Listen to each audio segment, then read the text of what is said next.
Aqua మీద రైతుల గురించి మనం పోరాటం చేయాలి. ఎందుకంటే ఇందాక సోదరులు చెప్పారు, 97లో 92లో తౌడుండలు కలిపెట్టిన రోజుకి ఈ రోజుకి మనకు తేడా ఏం కనిపించట్లా.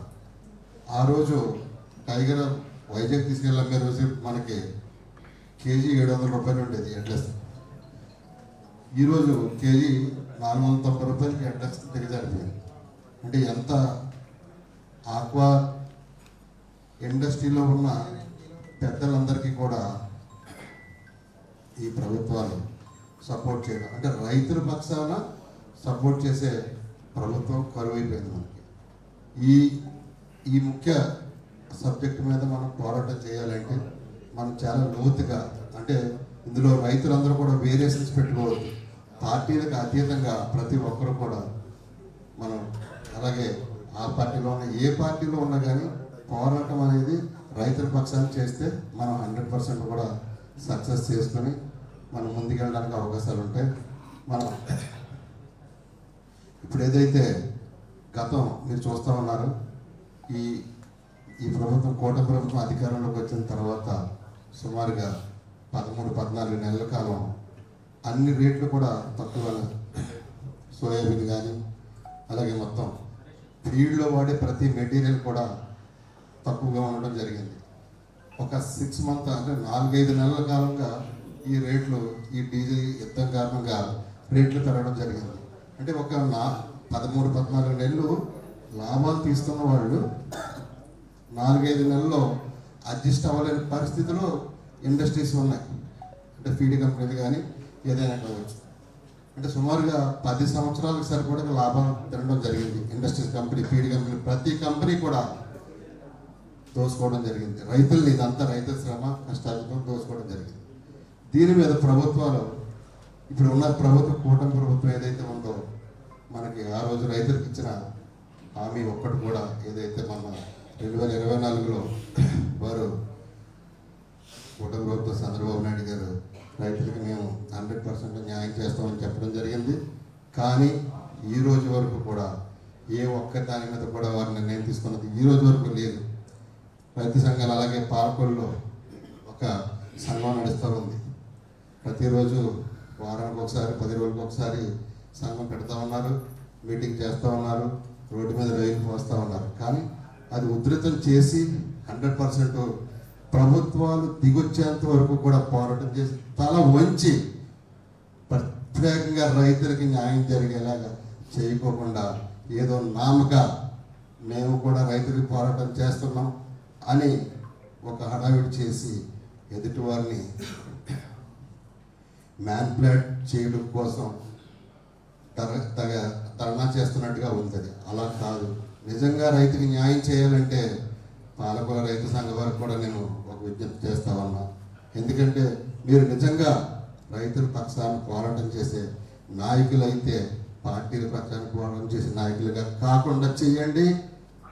జిల్లాలో ఉన్న ప్రతి ఒక్క రైతు కూడా మీ వెన్నంటి ఉండి ఏదైతే ఈ ప్రభుత్వం ఇచ్చిన మాట మనం చేయకోకుండా ఉన్నదో దాని మీద మెడ వచ్చి పని చేయించుకునే వరకు కూడా మనం పోరాటం చేస్తూ ఉంటామని తెలుస్తున్నాం.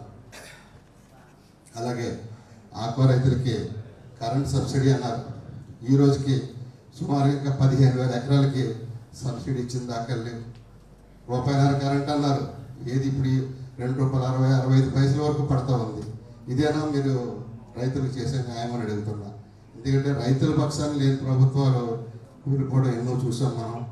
ఇప్పుడు కూడా వచ్చే రోజుల్లో 100% కూడా ప్రతి ఒక్క రైతుకి న్యాయం చేసే వరకు కూడా మనందరం కలిసికట్టుగా, ఇలాగ మన జిల్లా నాయకత్వం, ప్రసాదరాజు గారి నాయకత్వంలో మనం ఈ కార్యక్రమం ఎదురు తీసుకెళ్ళి భవిష్యత్తులో జగన్మోహన్ రెడ్డి గారిని కూడా రోడ్డు మీద తీసుకొచ్చి ఏదైతే రైతులకు అన్యాయం జరుగుతూ ఉందో ఈ ప్రభుత్వం మెడ వంచి జగన్మోహన్ రెడ్డి గారి నోటితో ద్వారాగా మనం పోరాటం చేసి ప్రతి ఒక్క రైతుకి న్యాయం జరిగేంత వరకు పోరాటం చేసి, అలాగే రేపు మరలా వారి అధికారంలోకి వచ్చిన తర్వాత కూడా 100% రైతుకి ఆక్వాజోన్ అనేది ఖచ్చితంగా డివైడ్ చేసి ఆక్వాజోన్ అనేది ముందుగానే ఆక్వాజోన్ అనేది ప్రభుత్వం వారే నిర్ణయించి మృగాల పక్కన ఉన్నంత కూడా ఆక్వాజంలోకి వచ్చే మార్గాన్ని కల్పించమని చెప్పేసి జగన్మోహన్ రెడ్డి గారిని అలాగే మా ప్రసాద్ రాజు గారి నాయకత్వంలో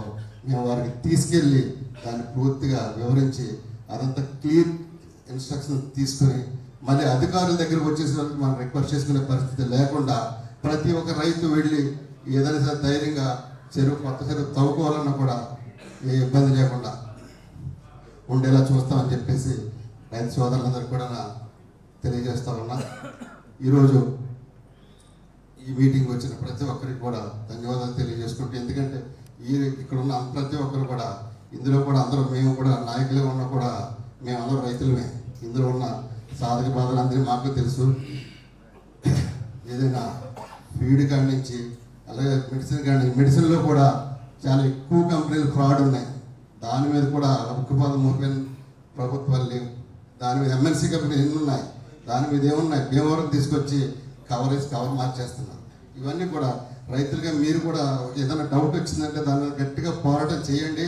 మేమందరం నిలబడి ఉంటాం. ఎవరో ఏ రైతు సమస్య వచ్చినా కూడా మేము అందరూ నిలబడి ఉంటాం అని చెప్పి మీ అందరికీ ధన్యవాదాలు తెలియజేసుకుంటూ సెలవు తీసుకుంటాం. ఈ రాష్ట్రంలోనే కాదు దేశంలోనే ఒక యూనియన్ లేనటువంటి ఏదైనా వ్యవస్థ ఉందంటే ఒక రైతుకి మాత్రమే. ప్రతి ఒక్కరికి కూడా ఒక యూనియన్ ద్వారాగా వాళ్ళ యొక్క కష్టతత్వాలని కూడా ఉద్యమాలు చేసి సాధించుకునేటువంటి పరిస్థితి అన్ని రంగాల్లో ఉంది.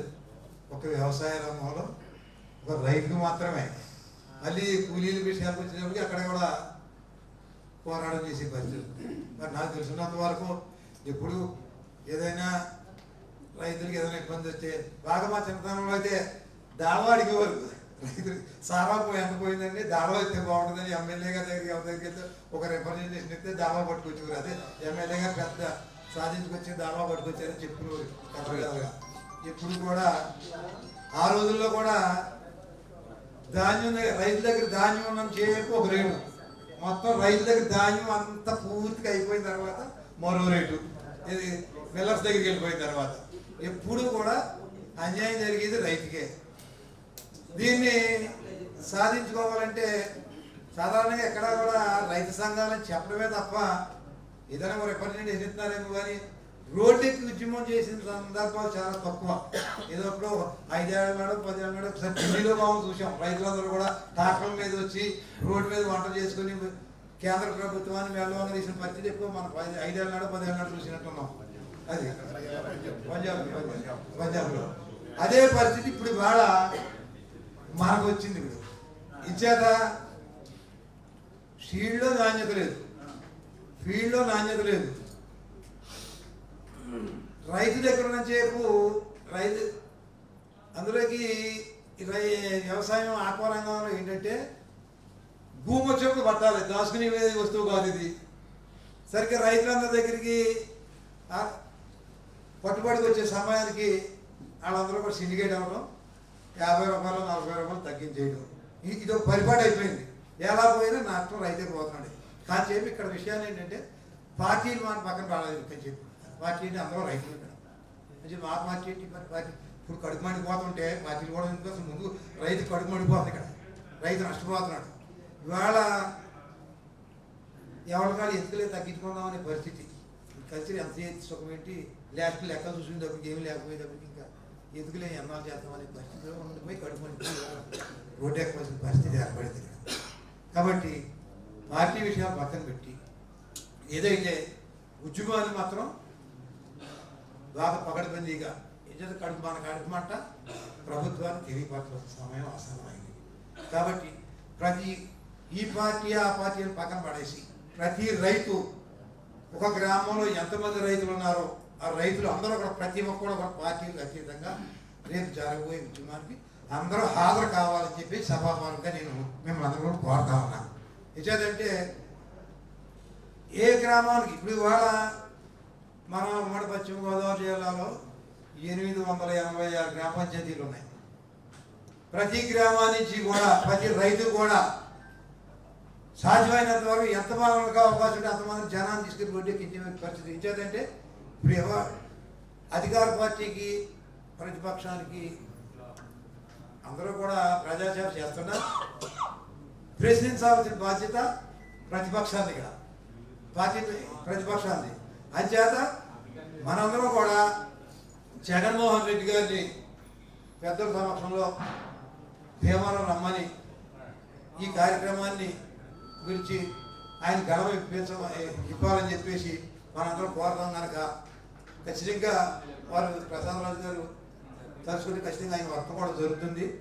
ఆ కార్యక్రమాన్ని మనందరం కూడా సన్నాహితం అయ్యి ఆ కార్యక్రమాన్ని జయప్రదం చేయాలని చెప్పేసి ప్రతి ఒక్కరిని కోరుకుంటూ ఈ అవకాశం ఇచ్చిన అందరికీ పేరు పేరు ధన్యవాదాలు. వీరాసనం మండలంలో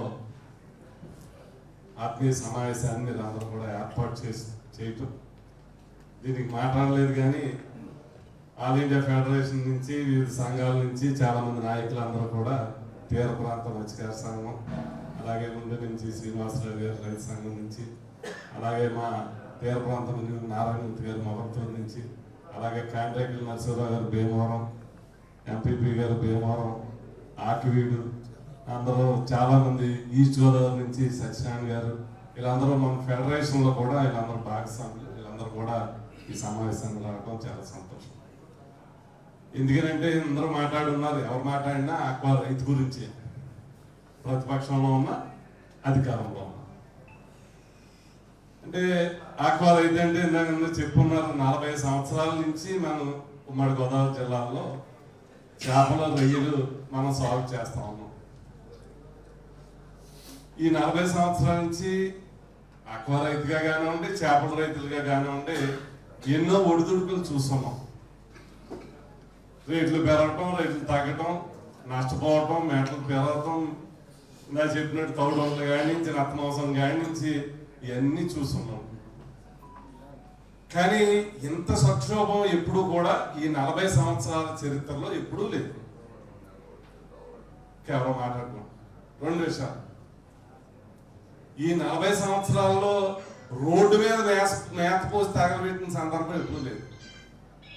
రోడ్డు మీద రైలు వేసినటువంటి సందర్భం ఎప్పుడూ లేదు. ఫస్ట్ టైం చూస్తున్నాం. అంటే ఎందుకు అని అంటే ఓ మాదిరిగా అప్ అండ్ డౌన్లు వచ్చినప్పుడు, మార్కెట్ అప్ అండ్ డౌన్లు వచ్చినప్పుడు అర్థం చేసుకునేవాళ్ళం, లేదు మేతలు పెరిగితే పెరిగినాయి అనుకునేవాళ్ళం. ఇప్పుడు అంత కళ కనిపిస్తా ఉంది. ఎక్స్పోర్టర్ ఎలా మోసం చేస్తున్నాడో కనిపిస్తా ఉంది. ఆడికి అవసరమైనప్పుడు కొంటున్నాడు, అవసరం లేనప్పుడు తగ్గించేస్తున్నాడు అని క్లియర్గా ప్రతి రైతుకి కనిపిస్తాం. సీడ్ క్వాలిటీ గతంలో బాగోపోతే వాళ్ళ సీడ్ హ్యాచరీస్ అన్నీ వచ్చాం. ఫీడ్ యాజమాన్యం ఫీడ్ పెరిగి ఉన్నాయి. భారతదేశంలో ఇవాళ కల్చర్లో వ్యవసాయ రంగంగా ఉన్నటువంటి అన్ని రంగాల్లో 60% ఆదాయం అవుతే ఒక ఆక్వా రంగంలోనే 40% ఎకానమీని ఈ రాష్ట్రానికి, ఈ దేశానికి ఇస్తుంది ఆక్వా పరిశ్రమ. కానీ తిరిగి చూసుకున్నట్టయితే వ్యవసాయం చూసుకోండి, విత్తనం గాడించి, పురుగు మందులు గాడించి, పంట గిట్టుబాటు దాకా రుణమాఫీ చేస్తున్నాం, రుణం ఇస్తున్నాం, అప్పు ఇస్తున్నాం, ఏదైనా మునకొస్తే ఇన్సూరెన్స్ అంటున్నాం, ఇన్పుట్ సబ్సిడీ అంటున్నాం, రకరకాలుగా వ్యవసాయానికి అన్ని ఇస్తాం ప్రభుత్వ పరంగా. అలాగే పౌల్ట్రీ కానీ, పాడి పరిశ్రమ కానీ అన్నిటికీ ప్రభుత్వం నుంచి సహకారం ఉంది. కానీ ఆక్వాకి ఈ 40 ఏళ్ళలో ఎప్పుడు కూడా పెద్దగా సహకారం ఇచ్చినటువంటి ఆక్వా లేదు. ఇంతకుముందు మేము అసెంబ్లీలో మాట్లాడాం. రాజశేఖర రెడ్డి గారు ముఖ్యమంత్రిగా ఉన్నప్పుడే వ్యవసాయ రంగంగా ఆక్వా రంగాన్ని కూడా గుర్తించండి, బాగా ఆదాయం ఇస్తా ఉన్నాం అని 20 సంవత్సరాల క్రితం మాట్లాడాం. ఫస్ట్ టైం ఆక్వా రంగంలో ఆక్వా రైతుకి సహకారం ఇవ్వాలన్నటువంటి ఆలోచన చేసింది జగన్. మీ అందరికి ఉదాహరణ చెప్తున్నాను, ఎందుకంటే గత ప్రభుత్వాల్లో ఎప్పుడూ లేవు. పాదయాత్ర చేస్తూ ఉంటే ఉండి నియోజకవర్గం వస్తే శ్రీనివాసరావు గారి చెరువులో రైలు వలయించి ప్రధానమైనటువంటి పెట్టుబడి కరెంటు, ఇదిగో మేతకి ఎంత అవుతుంది, లీజుకి ఎంత అవుతుంది, కరెంటుకి ఎంత అవుతుంది, రేపు మీరు అధికారంలోకి వస్తే ఎట్టి పరిస్థితుల్లోనే ఆక్వా రైతులను గుర్తించాలని చెప్పడం జరిగింది. అప్పుడు ఉండి మీటింగ్లో, ఆకివీడి మీటింగ్లో, పబ్లిక్ మీటింగ్లో మా ప్రభుత్వం అధికారంలోకి వస్తే రూపాయిన్నరకే సబ్సిడీ ద్వారా ప్రతి రైతుకి కరెంట్ ఇస్తామని చెప్తుంది. ఇంక ఎన్నికలు 6 నెలలు ఉన్నాయి. అప్పటికి ఫస్ట్ టైం 6 నెలలు ఎన్నికలు ఉండగా జగన్మోహన్ రెడ్డి గారు అనౌన్స్ చేసినటువంటి 10 రోజులకి మే 22న అక్కడ ఆకివీడులో అనౌన్స్ చేస్తే జూన్ 2వ తారీఖున చంద్రబాబు నాయుడు గారు అనౌన్స్ చేశారు. నేను కూడా ఆక్వా రైతుకి ₹2 సబ్సిడీ ఇస్తాను. సరే 6 నెలలు ఆయన ప్రభుత్వంలో సబ్సిడీ ఇచ్చారు, అయిపోయింది. మళ్ళీ మన ప్రభుత్వం వచ్చింది. మన ప్రభుత్వంలో మొట్టమొదటిసారి రావడంతో ₹1.5కే ప్రతి రైతుకి, అప్పుడు ఎంత ఉంది యూనిట్ ధర ₹3.85 ఉంది. ₹1.5కే సబ్సిడీ ఇస్తానని జీవో ఇవ్వటం వల్ల ఇవాళ మీకు అందరికీ తెలుసు ఆ ₹1.5 సబ్సిడీ వల్ల మనకి ఎంత బెనిఫిట్ అవుతా ఉందో. 2 సీడోడికి నష్టపోతే రైతు మీద పడిపోతాం, ఆ నష్టపోవడం రైతు మీద గింటేస్తారు. ఫీడ్ యాజమాన్యానికి రేట్లు పెరిగితే రేట్లు పెంచేసి రైతు మీద భారం వేస్తాం. లేదు ఎక్స్పోర్టర్గా నష్టపోతే ఆయన నష్టపోవడం రేట్లు తగ్గించేసి రైతు మీద. మరి ఇది ఎలా నియంత్రించాలి అన్నటువంటి ఆలోచన ఆ రోజున కలిగినప్పుడు ఇది ప్రభుత్వ యాజమాన్యంలో లేదు. సిండికేట్ గా మారి రేట్లు తగ్గించాలంటే వాళ్ళే తగ్గించేస్తున్నారు, రేట్లు పెంచాలంటే వాళ్ళే పెంచేస్తున్నారు. ఇది ప్రభుత్వానికి సంబంధం లేకుండా ఉందన్నటువంటి భావన అప్పుడు కలిగి ఇది ప్రభుత్వ అజమాయిషీలోకి రావాలి.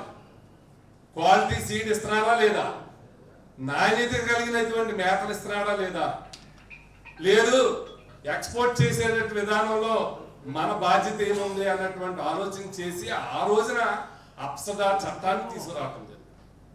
అప్సదా చట్టం ఉద్దేశం ఏంటి? చట్టం చేయటం అంటే ఎవరైనా దీనికి వ్యతిరేకంగా ప్రభుత్వానికి వ్యతిరేకంగా ఎవరైనా నడుచుకుంటే ప్రభుత్వం యాక్షన్ తీసుకునేటువంటి అవకాశం కలిగింది. దానివల్ల ఒక భయం ఏర్పడుతుంది ఈ ఫీడ్ యాజమాన్యాలకు కానీ సీడ్ యాజమాన్యాలకు కానీ ఎక్స్పోర్ట్స్ కానీ. అది ఉద్దేశం. ఆ రోజున ఆక్వా డెవలప్మెంట్ అథారిటీ భారతదేశంలోనే మొట్టమొదటిసారి మన ఆంధ్రప్రదేశ్లో జగన్మోహన్ రెడ్డి గారు అనౌన్స్ చేశారు. దానివల్ల 2-3 సందర్భాలు గతంలో ఫీడ్ ధరలు పెంచితే 5 ఏళ్ళలో పెన్షన్ ఇవ్వకుండా చేశాం. 5 ఏళ్ళలో మీరు గమనించండి, ఎక్కడైనా ఒక రైతు చెప్పండి 5 ఏళ్ళలో ఫీడ్ ధరలు పెంచినప్పుడు మళ్ళీ తగ్గించాం. లేదు ఎక్కడైనా ఒక ప్రకాశం జిల్లాలో ఒక సీడు క్వాలిటీ సీడ్ ఇవ్వకపోతే 300 మంది రైతులు నష్టపోతే ఆ సీడ్ పట్టుకెళ్ళి అప్సరా దృష్టికి తీసుకొస్తే ప్రభుత్వం జోక్యం చేసుకుని ఆ 300 మందికి మళ్ళీ సీడ్ రికవరీ ఇప్పించినటువంటి సందర్భం అప్సరా పరిధిలో ఉంది. కరోనా లాంటి విపత్తు వచ్చినప్పుడు నాకు చెప్పారు చౌదరి గారు, ₹50 ₹100 అడిగేవారు. డిపార్ట్మెంట్ పెట్టి ఎవడైనా కంపెనీ కనుక సరిగ్గా అమలు చేయకపోతే అధికారులను పెట్టి భయపెట్టి కొనిపించారు. అలా 5 సంవత్సరాలు జరిగింది. ₹3,800 కోట్ల సబ్సిడీ ఇచ్చాం. నిజంగా పెరిగిపోతుంది. ఫస్ట్ సంవత్సరం ఆక్వా పరిధి 45,000, 2వ సంవత్సరం 45,000 కనెక్షన్, 3వ సంవత్సరం వచ్చినప్పటికి 55,000 అయిపోయింది. అంటే ఫస్ట్ సంవత్సరం 500 కోట్ల బడ్జెట్ అవుతే సబ్సిడీ, 2వ సంవత్సరం వచ్చినప్పటికి 750, 3వ సంవత్సరం వచ్చినప్పటికి 850, 4వ సంవత్సరం వచ్చినప్పటికి 900 అయిపోయింది. చాలా మంది చెప్పారు ఇంకా మీరు ఇలా సబ్సిడీ ఇచ్చి కరెంట్ సహకారం ఇచ్చి ఇన్ని చేస్తే రేపు పొద్దున రాష్ట్రం అంతా వ్యవసాయం అంతా ఆక్వా అయిపోతుందని కొంతమంది సలహా చెప్పారు. అప్పుడు అసలు ఆక్వా జోన్ ఏది నాన్ ఆక్వా జోన్ అన్నటువంటి ఆలోచన అప్పుడు కలిగింది. 3.5 సంవత్సరాలు పోయిన తర్వాత సరే లిమిటేషన్ పెట్టాం, అందరం ఫైట్ చేసాం. ఆక్వా జోన్ పరిధిలో ఉన్నటువంటి ప్రతి రైతుకి ఇవ్వాలని నిర్ణయం చేశారు జగన్మోహన్ రెడ్డి గారు. మనం అందరం కూడా చెప్పుకున్నాం. అదే ఈ 7 సంవత్సరాలుగా ఈ 55,000 కనెక్షన్లో సబ్సిడీ ద్వారా ₹1.5కే ఈ రోజు వరకు ఇస్తాం. మనం ఈ ప్రభుత్వం అధికారంలో వచ్చింది. ఎన్నికల ముందు ఏం చెప్పుకున్నారు? జగన్మోహన్ రెడ్డి గారు ₹1.5 కరెంట్ ఇస్తున్నాడు, కొంత కోత పెట్టాడు, ఆక్వా జోన్ లో ఉన్న వాళ్ళకి ఇమ్మంటున్నాడు. ఇంకా నాన్ ఆక్వా జోన్ లో ఉన్నటువంటి కొత్తగా చదివిన చాలా మంది ఉన్నారు, వారికి కూడా అందరికీ ఇవ్వాలా. మేము అధికారంలోకి వస్తే ఆక్వా జోన్ చూడడం, నాన్ ఆక్వా జోన్ చూడడం, అందరికీ ₹1 సబ్సిడీ ఇస్తామని చెప్పారు. ఇంకా ఈ అప్సరా కాదు సంపద సృష్టిస్తాం, ఇంకా సహకారం ఇస్తామని చెప్పాం. ఇంక కనవ ప్రజలు వదిలేద్దాం, ఓన్లీ ఆక్వా గురించే మాట్లాడుకుందాం. 2 ఏళ్ళు అయిపోయింది. ఈ 2 ఏళ్ళలో మొన్నటి వరకు ఒక్కరికి కూడా ఆ రోజున ఇచ్చినటువంటి 50,000 కనెక్షన్లు తప్ప ఒక్కరికి కూడా ఈ 2 ఏళ్ళలో ఒక కొత్త కనెక్షన్, సబ్సిడీ కనెక్షన్ ఇవ్వలేదు. 2 అప్సరా చట్టాన్ని ఉపయోగిందామని అంటే ఈ అప్సరా చట్టానికి చైర్మన్ ముఖ్యమంత్రి నామోషి. అప్పుడేమో జగన్మోహన్ రెడ్డి గారు చైర్మన్, ఆయన వేసినటువంటి చట్టం, ఆయన వేసినటువంటి అప్సరా. ఇప్పుడు ఈయన చైర్మన్ గా ఉండాలంటే కొంచెం నామోషిగా ఉంది. అసలు అప్సరా మీటింగ్లే మానేయటం వల్ల ఏమైంది? మోనోపోలియో కంపెనీలన్నీ బంధువులు, ఎక్స్పోర్టర్లు కంపెనీ యజమాని వాళ్ళే, సీడ్ ఫ్యాక్టరీలు కూడా వాళ్ళు ఇంచుమించుగా. ఈ లోపల ఏం చేశారు? కరెంట్ సబ్సిడీ అన్నాం కదా, రూపాయిన్నర సబ్సిడీ జియో ఇచ్చారు. ఆయన కొత్తగా ఇవ్వాలా, ఏ రూపాయి జగన్ గారు ఇచ్చేటువంటి రూపాయిన్నర సబ్సిడీనే ఇస్తున్నామని. జగన్ గారు 50,000 కనెక్షన్లు ఇస్తున్నారు, నేను ఒక 12,000 కనెక్షన్లు కల్పిస్తున్నానని జియో ఇచ్చున్నాను. మీరు అందరూ గమనించండి, జియో నెంబర్ 169. ఒక 12,000 మందికి ఆక్వా జోన్ లోనే ఉన్నటువంటి, మళ్ళీ aqua zone non aqua zone లేదన్నారు కదా, ఆక్వా జోన్ లోనే ఉన్నటువంటి 12,000 మందికి నేను సబ్సిడీ ఇస్తున్నామని జియో ఇచ్చున్నాను.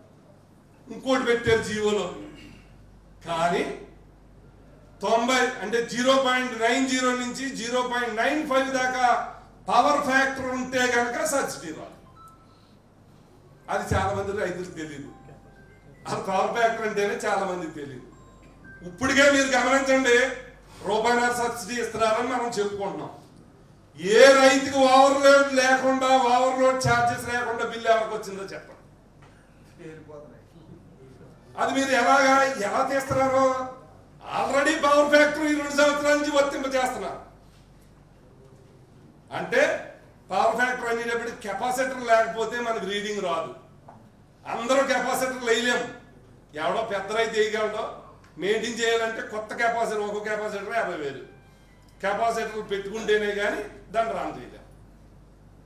ఇప్పుడు ఆ వంకే పెట్టారు, ఆ పవర్ ఫ్యాక్టర్ 0.9 దాటకపోతే ఇవి సబ్సిడీ వర్తించుతాను. అసలు నువ్వు ఇచ్చే 12,000 గుడ్డారు, వెనకాల 50,000 సబ్సిడీ ఇచ్చి కూడా రేపు నీ దగ్గరికి పోతాయి. మీరు గమనించండి. అంటే ఇది రైతును మోసం చేసి జీవోనా?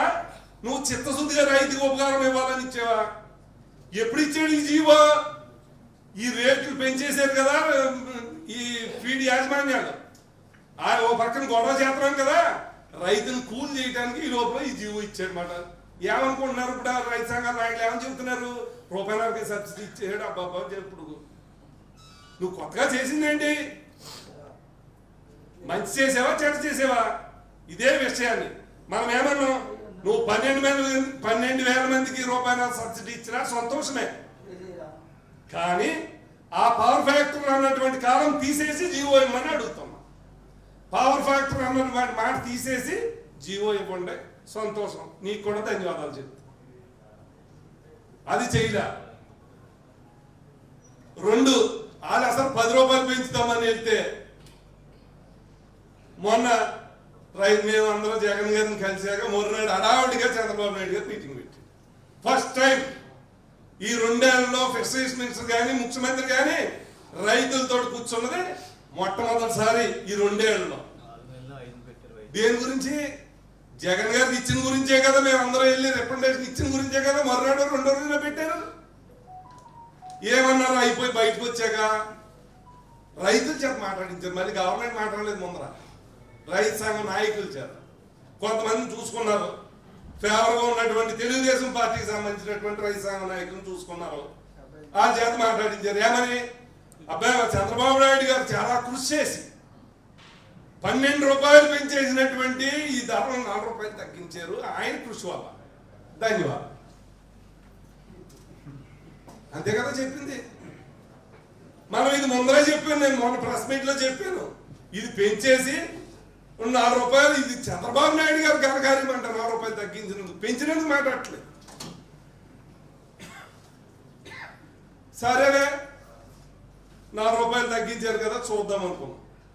వాళ్ళకి అర్థం అవ్వలేదు ఎంత పెంచారో ఎంత తగ్గించారో.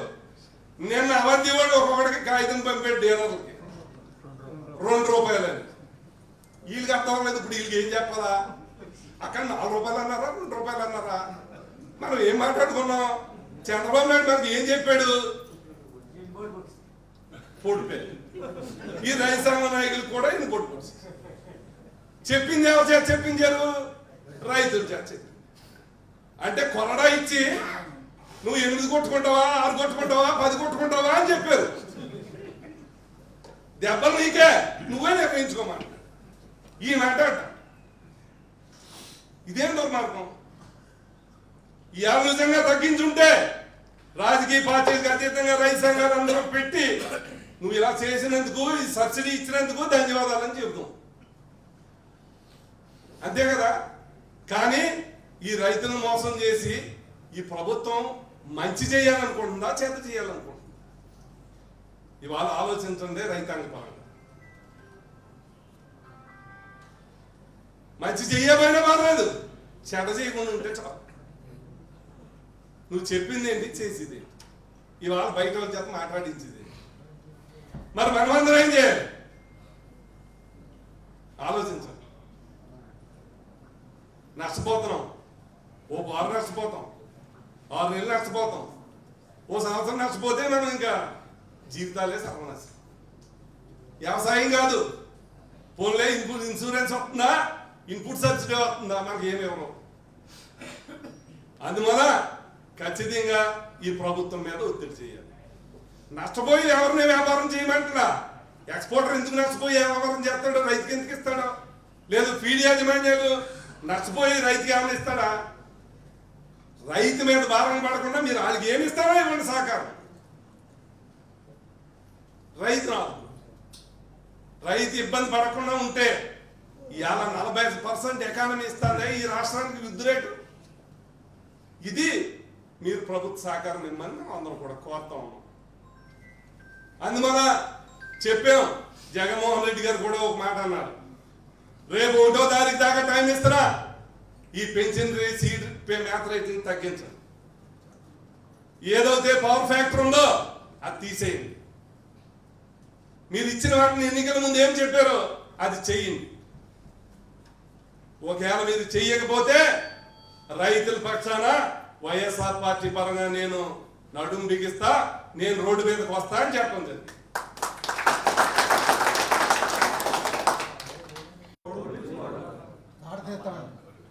ఆలోచించండి.